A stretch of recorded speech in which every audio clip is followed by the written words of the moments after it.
Bonjour, aujourd'hui nous commençons le chapitre de trigonométrie par quelques définitions.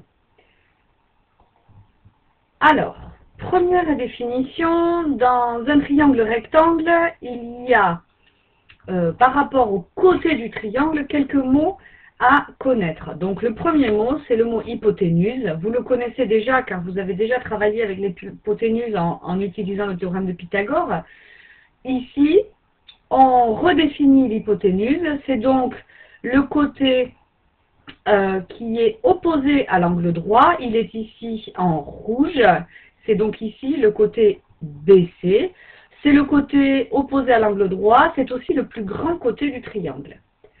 Pour chaque angle aigu, donc ici les deux angles C et B, donc c'est marqué ici, les angles aigus, il y a pour chacun d'entre eux un côté adjacent et un côté opposé. Donc par exemple, alors je vais prendre l'exemple de l'angle C qui est marqué en orange ici. Donc l'angle C, son côté adjacent, c'est celui qui est donc contre, qui fait partie de l'angle et qui est contre l'angle droit, si vous voulez. C'est le côté qui est à côté de l'angle, mais qui n'est pas l'hypoténuse. Voilà. Le côté opposé, en revanche, le côté opposé à l'angle C, c'est bien le côté qui est opposé de l'autre côté, si vous voulez, dans le triangle par rapport à l'angle C.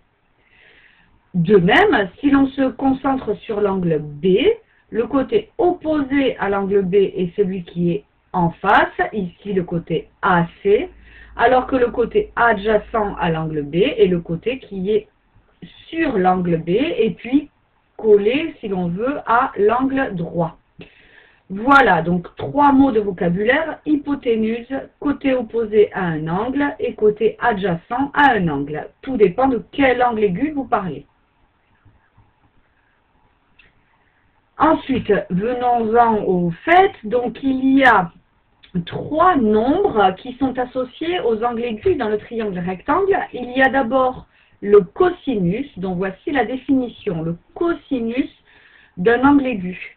Donc ici, si l'on prend le même triangle rectangle ABC, rectangle en A, nous allons repérer déjà le cosinus, nous allons écrire le cosinus de l'angle C pour se concentrer sur un seul angle. Donc ici, l'angle qui est marqué en orange qui a pour sommet C. Nous avons repéré son côté adjacent, nous avons repéré son côté opposé et nous avons bien sûr repéré l'hypoténuse du triangle. Donc lorsque l'on écrit le cosinus de l'angle aigu, C, on écrit cosinus C, cos C pour abréger. Pardon. J'ai oublié de mettre les chapeaux sur les angles pour bien marquer le fait que c'est un angle. Donc le cosinus de l'angle C, c'est égal à la longueur du côté adjacent à l'angle C, divisé par la longueur de l'hypoténuse. Ici, si je repère bien son côté adjacent, je peux donc dire que c'est égal à la longueur AC divisé par l'hypoténuse qui est BC.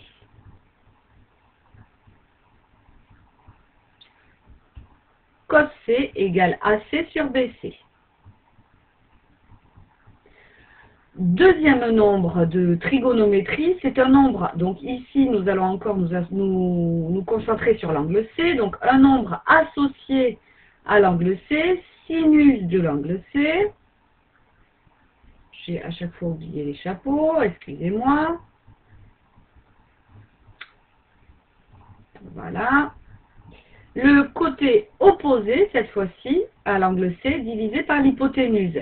Donc le sinus de l'angle C, ce nombre associé à cet angle aigu, est égal à la longueur de son côté opposé divisé par l'hypoténuse, c'est-à-dire AB divisé par BC. Et troisième formule, troisième définition, c'est la définition de la tangente d'un angle aigu. Donc si l'on se concentre sur l'angle C, nous avons tangente à l'angle C, que l'on écrit tan C, qui est égal au côté opposé à l'angle C, divisé par le côté adjacent à l'angle C. Ainsi, la tangente de l'angle C est égale à AB, côté opposé, divisé par côté adjacent AC. Voilà, vous venez de voir les 3 définitions des formules de trigonométrie. Merci de répondre au petit questionnaire. À laisser à la suite de la vidéo. Au revoir.